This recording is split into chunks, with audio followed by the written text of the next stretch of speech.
now as an adult, we try to fulfill some of those things, especially as it connects to joy and play, because imposter syndrome will rob you of that. It will make you think that you have to work to the bone in order to prove yourself. And on the contrary, what we have to do is embrace joy and play in order for us to find a balance between work and rest. What's up, YouTube family? Real quick, if you could just like, comment, subscribe, that helps out the show so much. Now, let's get into it. The Self-Hype Podcast. What's up, y'all? It's your boy Eli Vasquez, and I am the host of the Self-Hype Podcast. You know that. We all know that. The second someone comes on and says, well, this is Steve, I now do this now, that's a moment of concern. But either way, this is all brought to you by Chobo Studios. We have a phenomenal episode with the amazing therapist, consultant, and speaker, Adriana Alejandra. She owns her own bilingual group practice, EMDR Trauma Therapy, focusing on the BIPOC community. She also is the founder of the international recognized Latinx Therapy, which is a directory for Latin bilingual people, and it is phenomenal. I benefited from that. I made a whole BuzzFeed video on it, and she also has a podcast that destigmatizes mental health myths, provides education. We dive into it in terms of attachment styles, in terms of how to ask yourself the hard questions when dealing with heartbreak, how to deal with that imposter syndrome and not feeling good enough, and everything in between. For my BIPOC baddies, you're going to love it. For everyone else, you're going to gain so much value as well. I'm so excited to dive into it. Let's do it. What is up, Adriana? So happy to have you here. So real quick, other fun fact. Thanks to you, I did therapy for the first time that people may not know on camera.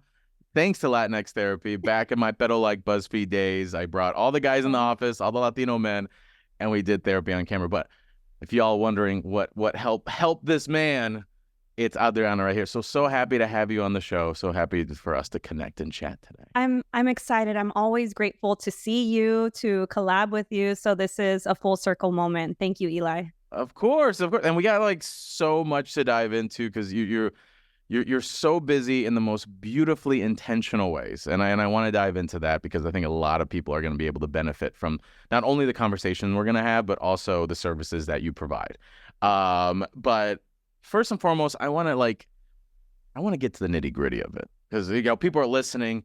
There's a lot of ladies, a lot of women of color, a lot of all that in these love, dating, healing, personal wellness streets, but more in particular, mental health. And I've at least noticed a rise in terms of mental health verbiage, value, content, videos. So much is out there. And I'm curious, as you being, a therapist, licensed, being in this game and being well established in this world, what do you think we're doing right in the mental health world in terms of all of us now kind of maybe consuming it on a more mass basis? And what do you think we're maybe doing wrong? Or maybe what messages are kind of not misaligned? Yeah, great question. I think what we're doing right, as you noted, is that I think it's year after year, generation after generation, we're talking about mental health more. There's more content, there's more vulnerability. And I do think that's because of social media and the connection that creates. And yes, there are downfalls to that as well. But I do see that people are just talking about mental health more, which is what we have to do, I think, to break these stigmas. Yeah. What we're doing wrong, I guess, would be, I think still in many households, especially in households where there's communities of color, there are higher chances of mental health stigma and stigma against therapy or for therapy existing. And so what I have noticed as a therapist of what people do is they tend to bring up mental health or therapy during arguments. And so they'll say, you need to go to therapy, you need a therapist, right? And it's a very condescending way. And it comes from a good place. Even though the tone and the time isn't correct, it does come from a place of, I'm frustrated. I don't know what to do to help us or to help you. I want us to heal. I want you to heal. And those are the actual words behind, you need a therapist. You need to go to therapy. You have mental health issues. All these you statements are what we're doing wrong because it further stigmatizes mental health and therapy. It doesn't help the person.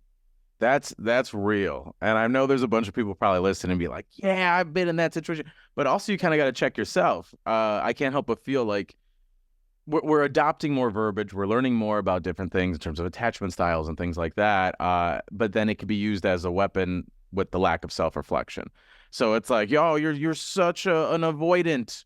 Go to therapy because you still like you hit on a very good note of what is your regulation processing to share that to another person in the most productive way, like how you're feeling, like how it's impacting you versus attacking a person in that way and then using all these verbiage and things as ammo of that. It should be more of a bridge of understanding and connection, right?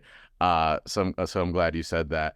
In in terms of attachment styles, and this is what I get because there's a lot of ladies that listen and all that, Yeah. and the common thing I get all the time is the avoidant guy, the avoidant partner, and it's seen as like almost a red flag to have this attachment style. And I get so many questions. I'm like, avoidant, distant avoidant, distant avoidant, distant avoidant. I'm like, what are your thoughts in terms of like, the experiences you had and working with people in this attachment style? Like, are they just broken human beings and they're red flags and we should never date them? Or like what is your kind of like thoughts on that matter? I think everybody with any attachment style has been wounded, and environment from childhood and adulthood has a big play on whether those wounds get validated or not. Mm-hmm. So I don't see any attachment style as a red flag. More so I see the person's level of awareness as a red flag or not. Because to me, and again, speaking as a therapist and also as a human, right? Yeah. Recognizing that attachment styles carry wounds. Each of these attachment styles exist for the protection of the person. And again, like it goes back to awareness. Some people don't realize how they're behaving to protect themselves. And so they're presenting as an asshole type of way, perhaps, right? As a, like, let me keep you at a distance. Reflect on that. Why would that be? That would be because they don't want to get hurt. And they've adopted, perhaps, I need to hurt others first before someone hurts me. And so that's, I think, some of the psychology behind that avoidance attachment style. And of course, there's so much more into this. I think this can be a whole podcast show about avoidance attachment style and beyond. But I think attachment styles can also change depending around who's around you, as I mentioned, your environment, your awareness. But I don't also think that it's necessary for people to go out and try to rescue other people. I think that these things, you're going to be a good fit and be a good match for people that are at your same level of awareness and level of motivation to change, want to change. I think that has a big play into it. I get a lot of people that are forced into therapy, whether that's in couples therapy or individual therapy. And, sometimes depending on the rapport with the therapist, they're able to make it work and stay in therapy. But typically people that are forced to do things or to change don't end up changing because you got to want to. You got to be ready for that. And so, yeah, I think that's my answer to that. Yeah. Don't go rescuing people. Don't go rescuing people. I feel that, man. I mean, I always hit on this too because I'm like, it's like that potential thing. It's like there's a lot of ladies like he has so much potential. Yeah. I'm like, but does he see the potential in himself? Like if he doesn't think anything's broken or there's nothing to work on or hyper unself-aware, then that's just who he is. Yeah, like a person's gonna have to want to do that. Because I mean, what you hit on was so correct because I realized I'm like a disorganized attachment. Like I did a couple tests and I was like, oh, this makes a lot of sense. Because I always thought I was an avoidant. In moments of conflict, I would shut down, I would run away or whatever, because that was just made me feel safe. That was childhood stuff, dad whooping my ass all the time. So that was like what I associated, like, oh my God, this tension. Like, mind you, this 5-foot, partner of mine's not going to whoop my ass, but it is that fear response that you get. But I also realized that anxiety too, but based on certain people where if I could be a people pleaser, or like I could crack jokes and want to get a reaction from someone. But if Yeah. it's just deadpan, then I get really anxious and I'm like, I have to win them over. I have to have them like me. And I'm like, whoa, wait a minute. This is not okay. This is not safe. This is not saying they're necessarily bad people. It's Right. just I'm You're reacting in perceived. this right. So it's really good to do the work of like that self-awareness in terms of like who I am in this position and who they are. And yeah, we all just develop these things. So I always say, as a person who reps some avoidance, be self-aware of your avoidance. Don't try to save them, for what Adriana's saying. Very important stuff. Um, but I like what you hit on. Like, I love the work that you dedicate yourself for, which is, BIPOC community, BIPOC women, like people that need that. And as someone who is a person of color who started my mental health journey, it is scary not having that Yeah. necessarily support from family, or you tell your mom like, hey, I'm going to go to therapy. What did I do? I wasn't that bad of a mom. They make it about themselves or something. So there is a lot of like stigmas and hurdles you have to kind of go through. Like, I'm curious of like, what have you noticed in terms, I guess, of yourself and other people, that like, what are those common hurdles you've seen, and how do you help people kind of mediate themselves like through those hurdles, like if that makes sense. What's up, y'all? I know you guys are enjoying the show, but real quick, I just want to talk about the Patreon. Patreon, you get early access to episodes, bonus content, and you could even ask a question that gets on the show. It's patreon.com/selfhype. Now, let's get back to it. How do you help people kind of mediate themselves like through those hurdles, like if that makes sense? Yeah, so hurdles in the sense of like mental health challenges Yeah. or just humanistic, type Right. of hurdles. So I think there's different ways of going about it, but just like on a more self-help type of basis, I think self-reflection is really important for accountability. And I think that's the philosophy for how I function as a person, and also what I integrate into my therapy modalities as well. I think that it's important for us to reflect on experiences in a very conscious type of way. So by asking yourself, what is it that I learned, from this experience? What were the lessons? Where could I have grown? Right? Where were my faults as well? Because I think naturally our brains want to protect us from any pain, whether that's physical or emotional pain. And so if you also come from a household where accountability and invalidation was normal, then you're likely going to want to avoid any type of emotional pain. And that could connect with accountability. So you may be more prone to blaming others than saying, hey, I messed up here, or this is where I could grow from that situation. It's uncomfortable, but change and growth are uncomfortable and necessary if we want to improve ourselves, have a different quality of life.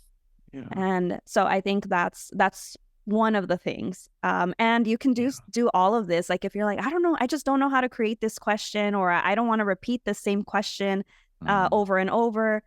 Reading self-help material, whether it's under anxiety, just learning in general about any mental health condition will give you awareness, right, as to the signs, the symptoms.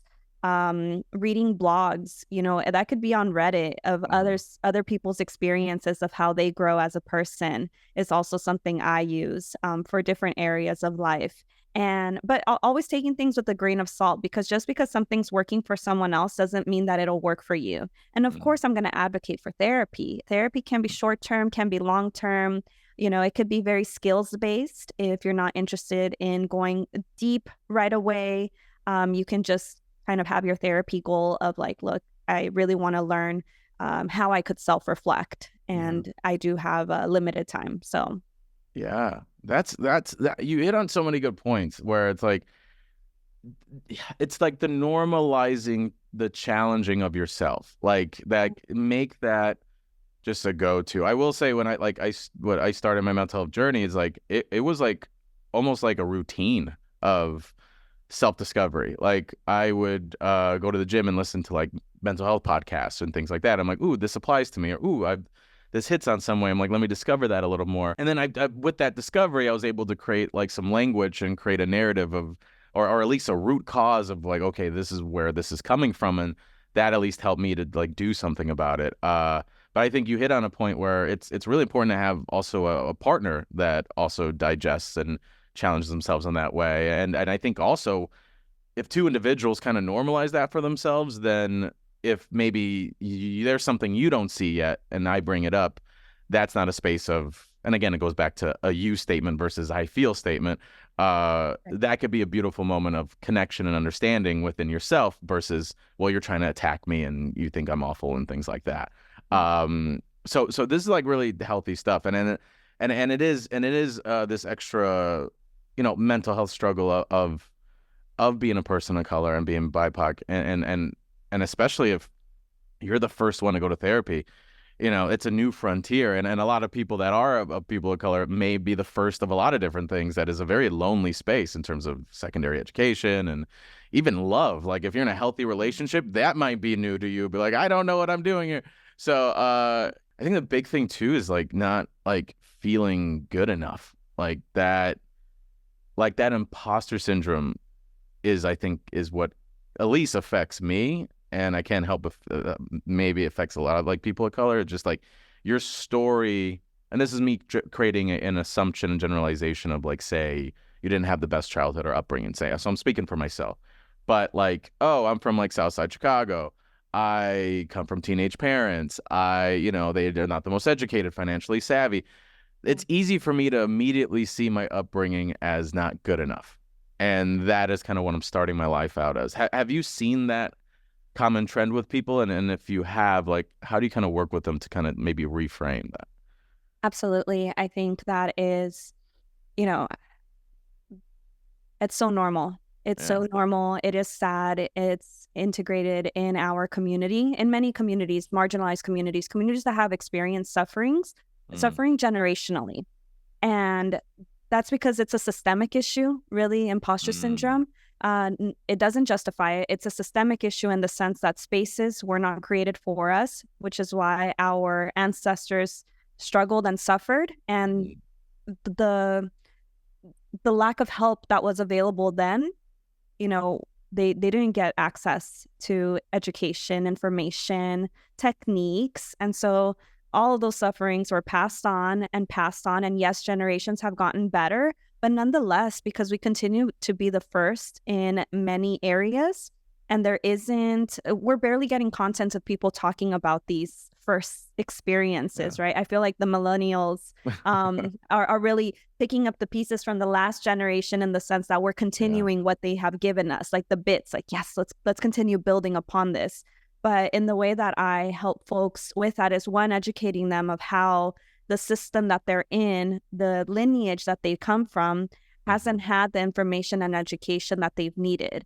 And we try to fill those gaps as much as we can, because there's a lot of value and validation in that. And then the second part of this would be the inner child healing. At what age did your inner child, that young child within you, begin to experience these effects? And what were the things that you were longing for at those ages? And so now as an adult, we try to fulfill some of those things, especially as it connects to joy and play, because imposter syndrome will rob you of that. It will make you think that you have to work to the bone in order to prove yourself. And on the contrary, what we have to do is embrace joy and play in order for us to find a balance between work and rest.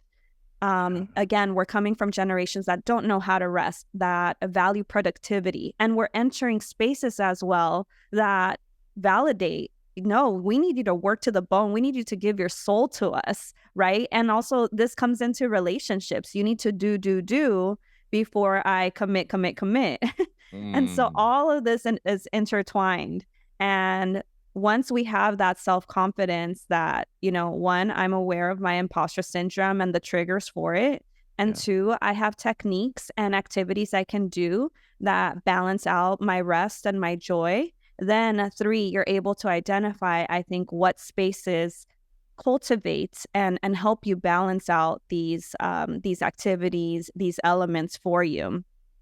So it's, of course, with everything I'm mentioning, there's more, there's intricacies with your history. Everybody is going to be different, but in general, like that's the premise that I bring into the way that I conceptualize, imposter syndrome and how I go about helping.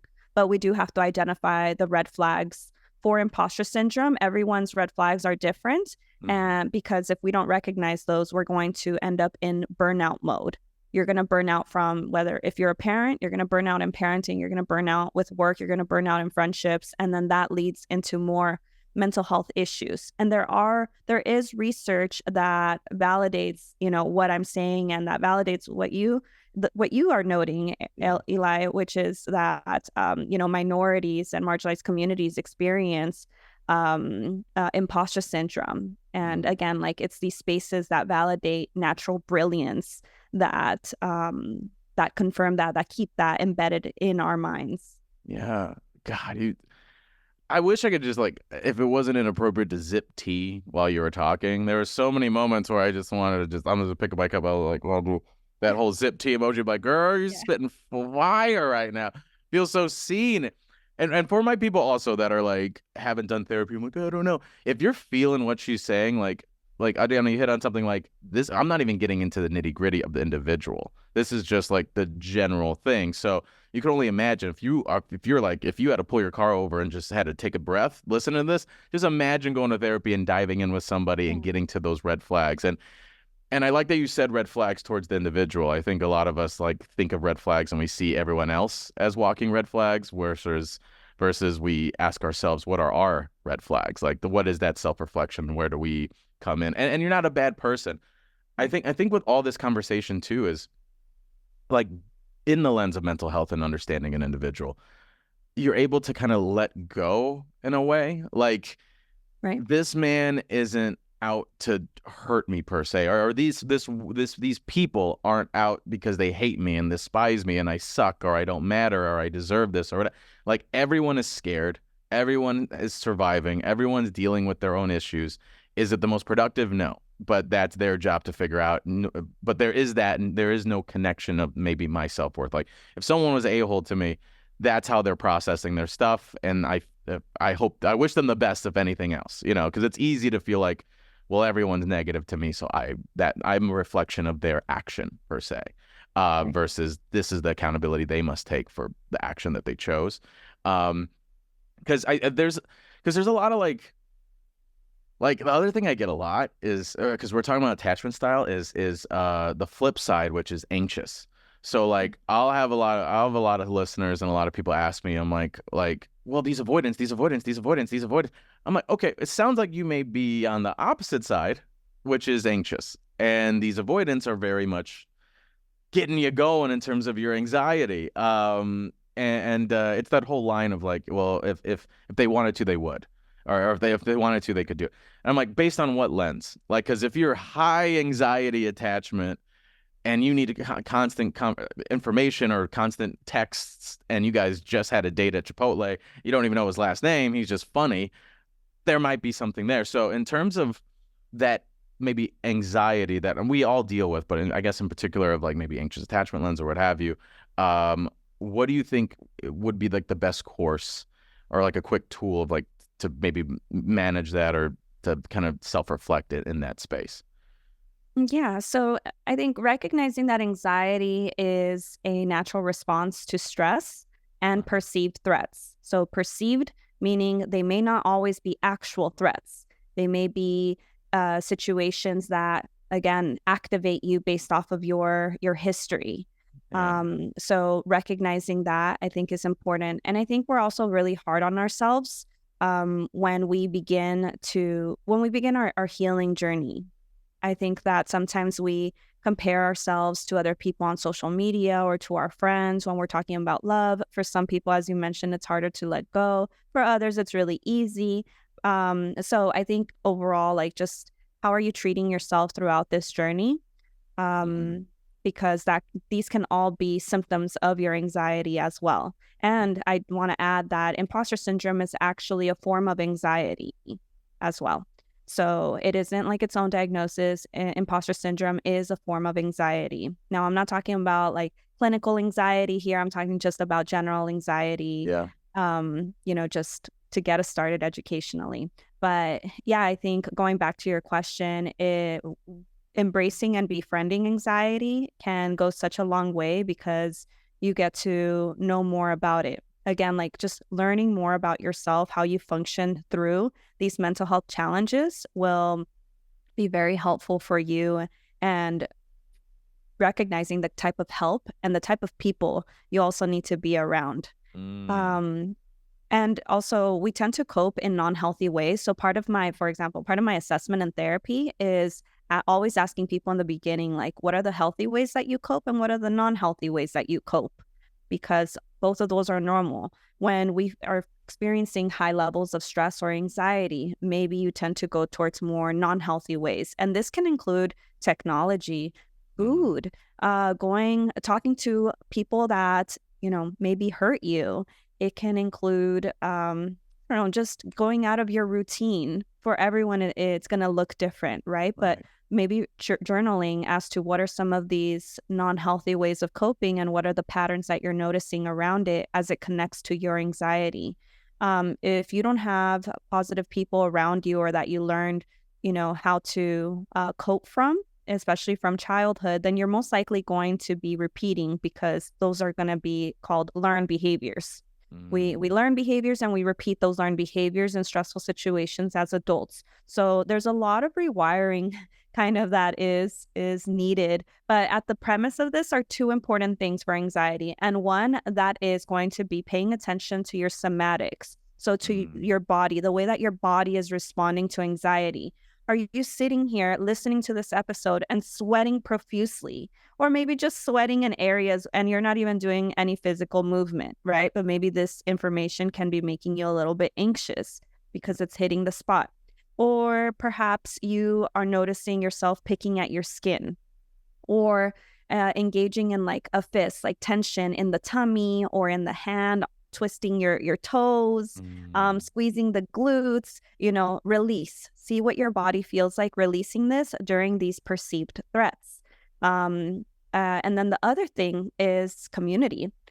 Being around community, whether that is through support groups or, again, like a good source of friendships that accept you for who you are and don't pressure you, but rather educate you or just tend to you the way that you need to. And I'm really big on teaching people to give disclaimers. So if you're going to vent, if you're going to talk to somebody, start off with telling them what you need from them versus getting disappointed later on. So if you want to start off by telling them, hey, today I'm going to vent to you about something, but I just need a lending ear. I just need your shoulder to cry on. No tips or no advice, please. Right. So just going into that. But if you want advice, start there. Right. Thank you for bringing that up for all men out there. I'm like, because I'm like, what do I do if someone's like, if my girlfriend's like just venting and I'm like, maybe you should do this. Like, then you're like, no, that's not the point. I just want to be heard. But I do that as well. I actually adopted that too of like if you find yourself in this moment, you need to lean on your community, like very much share what you need from them. Because I think autopilot, a lot of people like want to insert themselves too. They'll be like, oh my God, I had such a hard day. Oh, tell me about it. My day was awful. And then they make it about them. And then you're just like, oh, okay, forget it. But I like that you said to very much, bring up saying, hey, this is a moment. I would love this from you. And then they will be on alert to best support you. And this is such an important topic, but I couldn't help but squeeze my glutes when you said that. And I'm not here to yuck any yums in terms of the things you do when you're stressed, but I did it. And I was like, do people actually like clench their glutes? Is that a response of clenching? Yeah. And so most of the time people have them clenched without realizing, like 24/7 almost, until they go to sleep, most likely. When we sleep is when we have our most relaxed form. Okay. And so, yeah, it's when kind of, we're able to just relax, digest the information until maybe we have a nightmare or until we wake up and then we go back into our 10 selves. Well, not just glutes. It could be any other body part. Yeah. Oh, hey, man, you clench your glutes. I couldn't help but think that helps the structure of your glutes. So I don't know. Like Maybe in a way it's a twofer. I don't know. It's kind of like a workout, maybe. I don't know. But no, thank you for hitting on that because I'm sure someone's clenching their glutes as we're speaking and saying, wow, I feel seen right now. Or get sweaty or have those moments. Clenching jaw.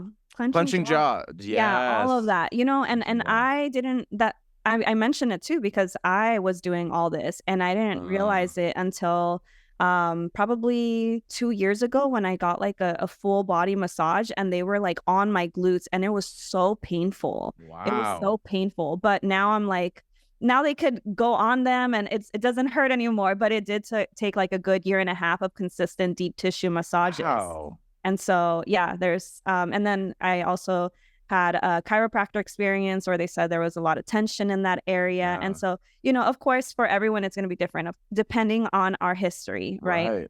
So, yeah, I've had to learn a lot of like releasing and like how to feel safe to do so. And it's been a journey. It takes a long time. Good job. I mean, yeah, glutes of steel. But yeah, that's great though. Now I'm just a child with these things. But either way, no, that's so important to hit on because it's like, yeah, everyone's different. Like I have a lot of tension in my shoulder blades and there. I was stressed out yesterday. I had a tub of froyo. Which does it go towards my health goals? Not at all. I'm gonna be a bridesmaid next month. It's like I'm trying to get it tight and get it right. But there are also those actions that I'm self-aware of that do serve. I need to go to the gym. I need to digest some content that serves me, not just distraction. Sit down, breathe, practice my gratitude. What I have versus what I don't. Right.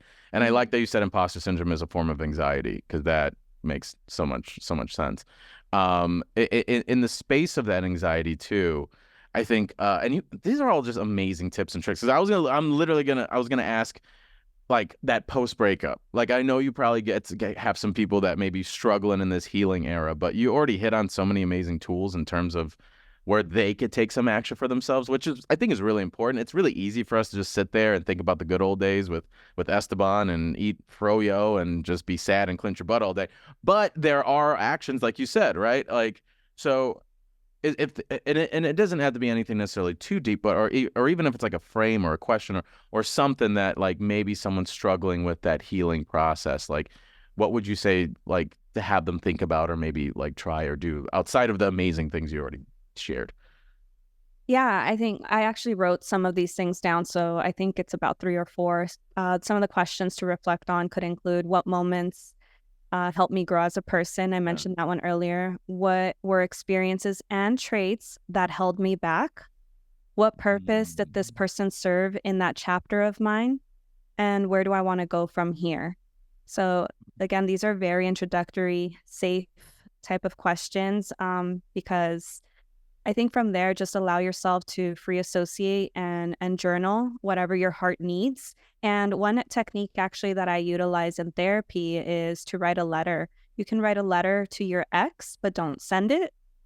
So kind of like so that you document your healing journey from, let's say, day 2 of the breakup, right? Yeah. Write that letter. Just let yourself unfiltered go on this piece of paper or your phone, whatever. But again, don't send anything. Yeah. And then maybe a month out, write another letter to them or address to them and just see, you don't have to compare the 2 letters, but just keep writing.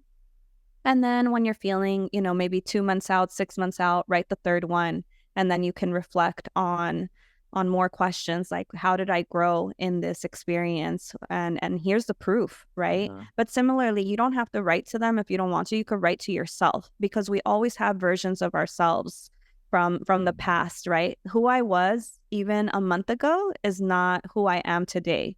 Could be better, could be worse, right? But nonetheless, I think it's always really powerful to address words to ourselves. And so I recommend that for any healing journey. Even writing to yourself, a past version of yourself. That is something that's really like a beautiful perspective to have with it, or like that real of, like, I think we immediately think it was the greatest relationship in the world, and we can't kiss and we can't hug and we can't do that, but you said something like there's certain traits, there's certain things about you that you couldn't experience, you couldn't explore, you couldn't be in this dynamic of the relationship, and also the question of where do we go from here? because I think a lot of people want to stay in this loop of pain because it's the kind of the last remnant they have of this person versus making the decision like, yo, I'm moving on. Like I would have quite a few one-on-ones with people, and they would just rant about how awful their ex was, and then I'd be like, can you just say out loud that it's over?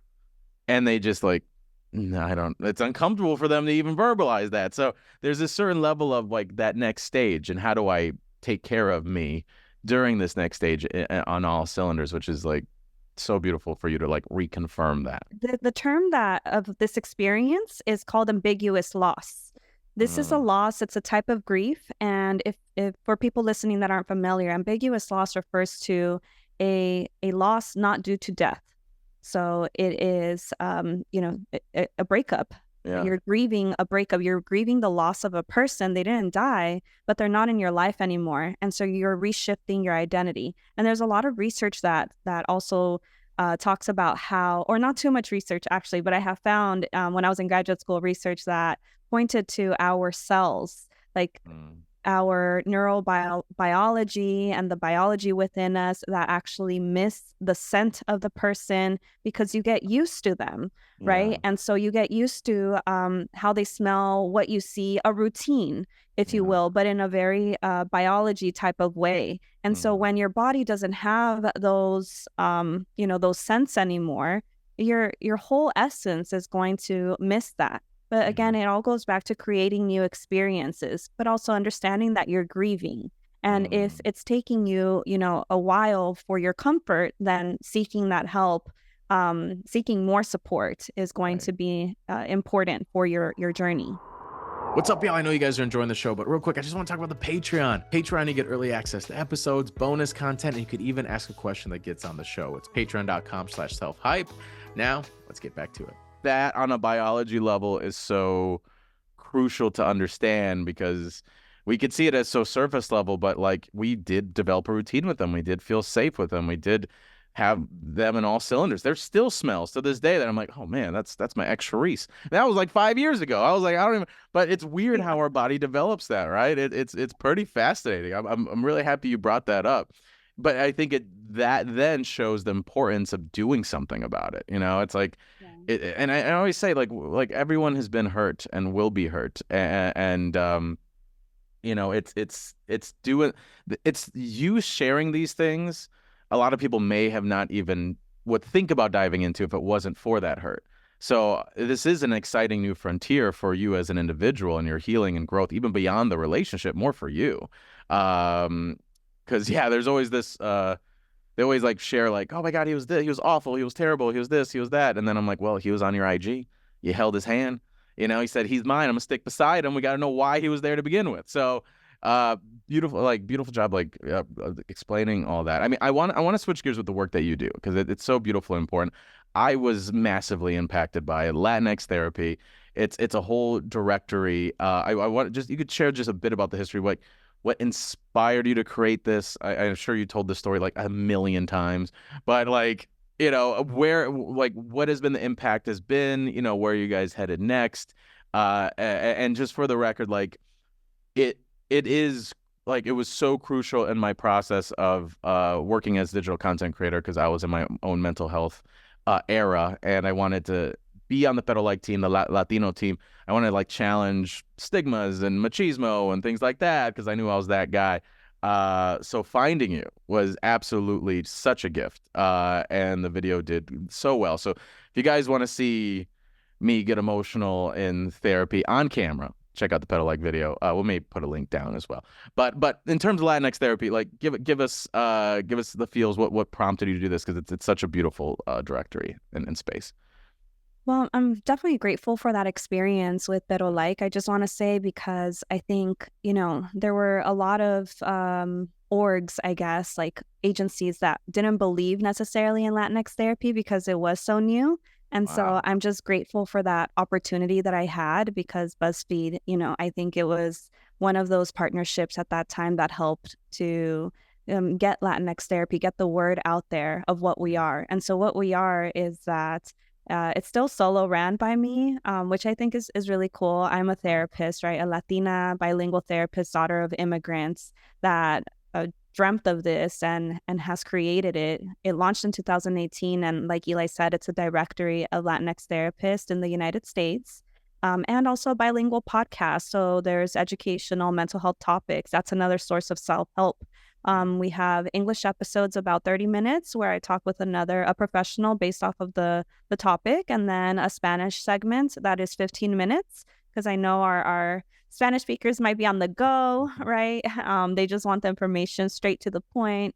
So yeah, and outside of that, we have membership for therapists in private practice, where I mentor them, or I provide resources and or community. Right now, I'm really focused on our networking events, kind of not post-pandemic because we're still recovering from it, but in this era of COVID, I'm networking in person with folks again. So I'm about to this month hit on our 20th in-person networking event. And we do a lot of virtual meetups as well. But yeah, the in-person one, I'll be going to DC this week, and then Las Vegas, then New York by the end of the month. So that's really cool to just get community going of Latinx therapists, because we're still the minority in the field of psychology. I mean, with our other marginalized communities as well. But yeah, BIPOC community in psychology is still under, I want to say now, maybe 15%. Wow. So it's still, it's important for us to get together. But yeah, what you all probably want to hear about is definitely the directory and the podcast. But yeah, there's a lot of resources, and I talk about my personal story with mental health on my social media platforms as well. Yeah, like that's so dope, because it's wild to me that people didn't see the value in that. Like, I was over the goddamn moon. I want to say Maya told me about it, and I was like, no way that this is a thing, because I was like diving into mental health like left and right. And I was like, oh, I was doing like coaching. I was listening to podcasts. I was reading books. But then there was therapy, and that frightened the hell out of me. Like, the only way I could have done therapy was on camera. And I know that's so weird to hear, but in terms of my own whatever, I feel like more comfortable speaking on stage or on camera than if we're talking outside of this. But I knew that was like my in. But the fact you guys existed gave me that avenue to feel more confident to do it, versus if that wasn't the case. So the fact that it existed helped me make that step into this bigger world, and it really was. And it was funny too, because it was like my idea, and I was like, oh, I'm all about mental health. I'm gonna be up in those emotions of mine. It's gonna be amazing. And then I think everyone cried. I think except for me. Like, I was the hardest one to crack, because everyone was watching. I made the video with Maya, and like and I was on camera, and you could see like everyone was like, oh, you were so close, then you pull back, and you're so close, and you pull back, and I noticed that I couldn't get it then, but I got it now, where like there is this apprehension of this opening up vulnerability that's there. And but yeah, truly was remarkable. I think my big fear was that I built my entire life on a stack, like on a house of cards, where if I did therapy, someone was going to come to the base and pull one card out, and it was all going to fall. Yeah. And I realized that if anything, it was the opposite. It was empowering. It was validating. It was, obviously there's some hard sessions there, but overall, I was able to take so much off my shoulders that I was carrying for so long. And I think that was the biggest gift, to know that I wasn't like a bad person, but I'll to say thank you. And I truly appreciate it. I'm always going to champion you guys. And I love seeing the podcast. I love seeing you guys out here and all that. But Adriana, that's a lot of work. And like you said, you're very much open about verbalizing your world and the issues you struggle with as like in mental health, which I think is awesome that you do that, because it's so easy to say you got it all together. Like, oh yeah, I run Latinx Therapy. I'm like, you could easily flex on everybody. But yet you make the choice to share that vulnerable side to you. I guess, how do you like stay the course? Or I guess, where does that come from in terms of wanting to share that realness as a mental health professional? I think seeing how harmful social media can be is a huge inspiration, because I mean, it's helpful and harmful. Yeah.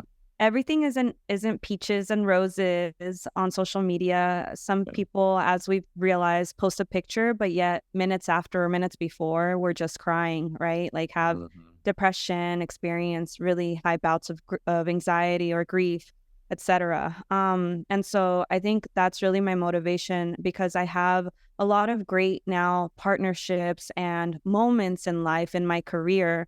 I don't want people comparing themselves and thinking that I got it all together, that I'm not a human, like that I'm not struggling, because I am, and I show that. I show the struggles that I process and that I'm comfortable with sharing as well. So if anyone has an opinion about it, I don't really care, because I've already, dealt with it in my own therapy work. And so I think that's another powerful point for people to recognize, because when we're feeling very vulnerable and we share it, there's mean people online. Yeah. And so, it's not helpful for mental health. But yeah, overall, I do have a lot going on. I am a mother as well. My son is turning 14 in a couple weeks. Wow. So I have a teenager, and I'm very involved in his life, in his world, and I gotta be. I'm really his only parent besides my his stepdad, right? But I think having a routine for myself and people around me that support me and hold me accountable, but hold me accountable not in a mean way, but like in a way that they understand I will digest, like in a way that's compassionate and firm, not mean. So I think like creating this community of support around me, and understanding what my body needs as well, like how much rest, what type of exercise, what type of holistic healing as well has been beneficial, and learning that the things that help me heal can also change depending on the season or the stressors. Wow. That, yeah, I mean, that's, well, first off, I was like, God, 14? I knew you had a son, but I'm like, I don't know why I thought he was like 6 or something. I was like, that is so beautiful. When we worked together, he was 8. Yeah, he was 8. Oh my God. It's weird. Kids aging is the strangest thing. I'm like, they're like playing with toys, and then you see them like 2 summers later and they're like have a girlfriend and playing football. It's just like so crazy. It's wild. Okay, well, I mean, you being a mother on top of all the other work that you're doing, and again, I really resonate with the vulnerability side of it, and I was I try to do the same of like, it's easy to look like I got it all together, this phenomenal, charming Puerto Rican Mexican man, obviously with a great bone structure. I'm kidding. No, but I want to post like things that like, show that, yeah, we don't really have it all together. So and then it was Trey Tucker. He was a therapist. I interviewed him a few months back. He's like, you can't relate to perfection. And that really resonated with me. And I think there is this power of vulnerability that's there, that I think, if anything, people are more invested in you, that you have the audacity to share your hurts but still move forward anyway. And I think that's the big issue is like, we deal with those hurts, but we don't move forward. We feel like we don't deserve to. But the fact that you've done the work to still feel those hurts that we could relate to, but then make those steps going forward while managing so much is so beautiful to see. So with that said, I truly appreciate you and everything that you give, and I'm always gonna champion you, and it's just everything. It like what you were able to do out of like maybe a lot of hard moments of, I'm sure there's probably some days that you question yourself, like I'm so glad you didn't stop, because I was able to benefit from it, at least for me, and I know so many others too. And also in the video, we got so many comments, so much in the Latino community, which was so beautiful. But with that said, how can we support you? How can we follow you? How can we, give you all the love and then some, and anything else you would want to share, we could support you with, or what have you? Where are you at in these digital streets? Thank you. I'm on Instagram, TikTok, and YouTube primarily, but really any social media platform at Latinx Therapy. And you can check out, please share the directory. I think that's, I think right now I'm really competing against these large multi-million-dollar tech companies that have a lot of money for ads and things like that. And most of my marketing is just organic. So if you all can really share my directory, latinxtherapy.com, that will go such a long way. Just share about it with someone who may not know that it exists. And even if it does, maybe you guys can relate and talk about mental health. And that would be really helpful. And again, my podcast is now in season 5, and that's at Latinx Therapy on all major podcatchers. Thank you so much, Eli. The Self Hype Podcast.